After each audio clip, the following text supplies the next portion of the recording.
Isang mapagpalang araw sa inyong lahat, Luzon, Visayas at Mindanao, saan man kayo sulok ng mundo ay mag-ingat kayo palagi mga kabayan. Dito na naman tayo sa Pasay, Manila Bay Reclamation Project upang mag-update. Ito, mayroon tayong natatanaw na mga kabayan na nagtatambak. Ayan. Diyan sa kalagitnaan. Ayan. Pupunta tayo doon mga kabayan at mas malapit doon. Silipin natin.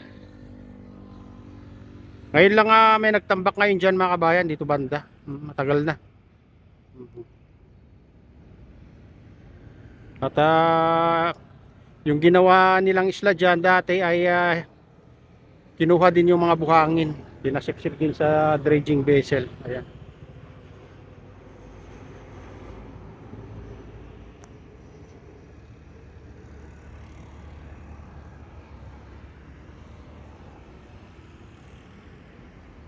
Puntahan natin, mas malapit dun sa seawall ng SM Olobecia mga kabayan, itong barko na to.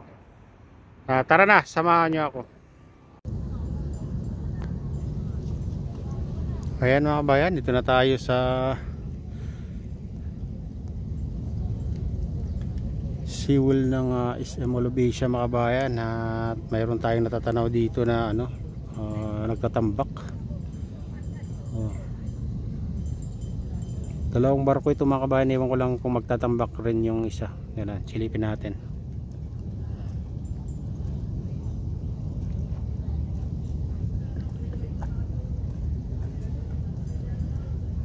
Ayan mga kabayan, yung isa ay nagtatambak na.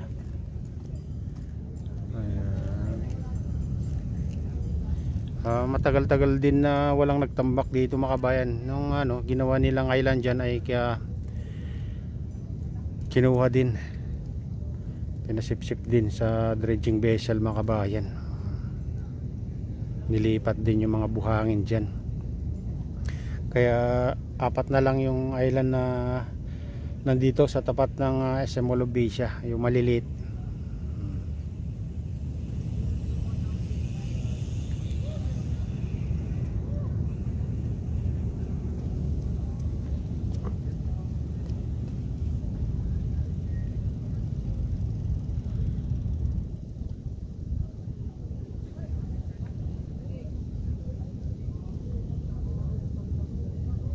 Medyo matagal-tagal din na walang nagtatambak dito banda mga kabayan. Yung nakikita natin doon sa pinakadulo, tapat ng dulo ng SM Olobecia.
Silipin naman natin yung ibang parte. Makita nyo itong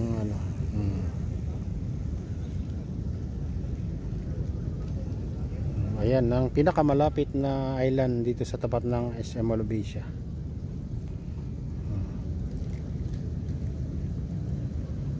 Parang na lang 600 meters na lang yung layo sa seawall ng MUA.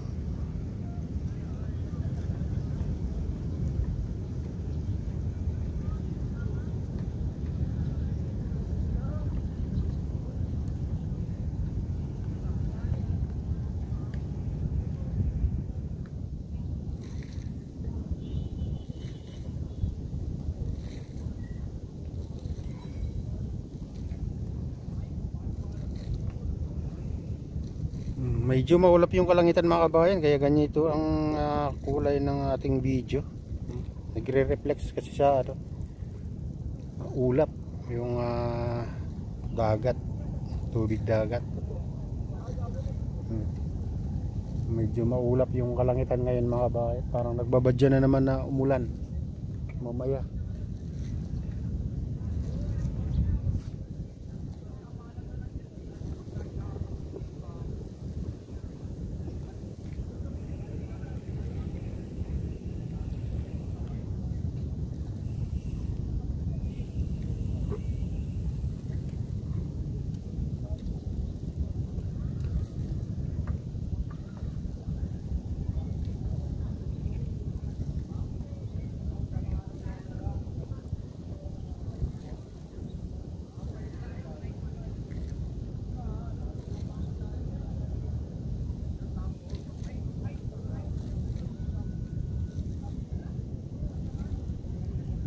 Mga ano rin, ilang linggo rin na hindi natin nakita na ano dito, may nagtatambak dito banda mga kabayan.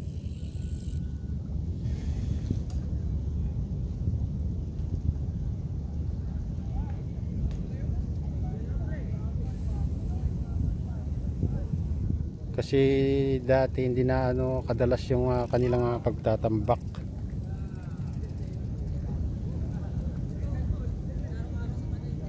Hindi katulad dati mga bayan na halos araw-araw silang ano diyan, nagbubuhos ng buhangin diyan.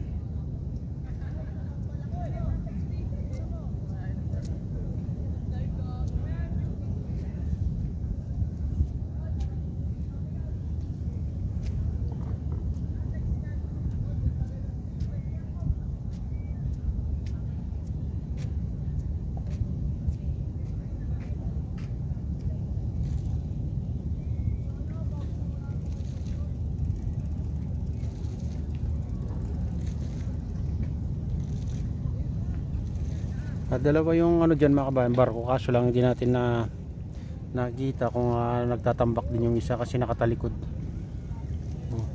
Yung puwitan niya yung naka ano dito, nakikita, kaya hindi natin alam kung nagbubuhos din ng buhangin.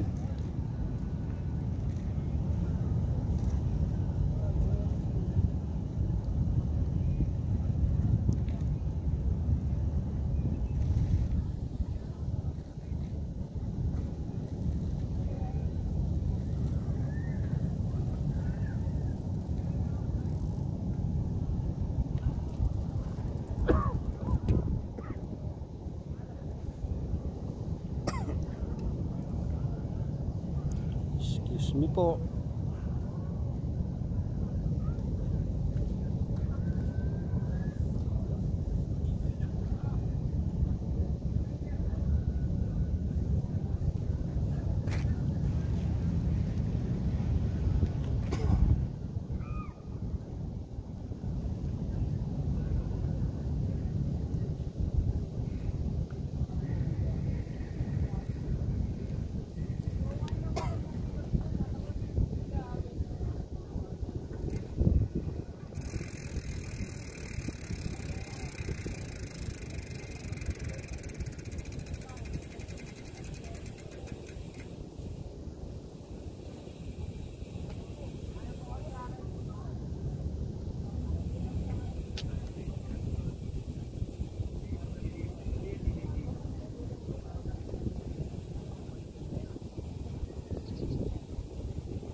Ayan mga kabayan, ito na yung latest update dito sa Pasay Manila Bay Reclamation Project. At shoutout nga pala sa lahat ng OFW, mga immigrants sa ibang bansa. Shoutout sa inyong lahat, shoutout din sa lahat ng vloggers, shoutout din sa lahat ng sumusuporta sa aking YouTube channel. Sana hindi kayo magsawang suporta. Shoutout din sa lahat ng viewers, mga nagla-like, silent subscribers, silent viewers, may loud shoutout sa inyong lahat. Shoutout din kay Kuya Iyo, kay Ate Lynn, kay Kuya Rick sa aking misis. Shoutout din kay Ma'am Mini Crafty Lady, kay Ma'am Princess Priya, kay Victor Vlogs, kay Timothy, kay Idol Enrico. Ayan. At shoutout din kay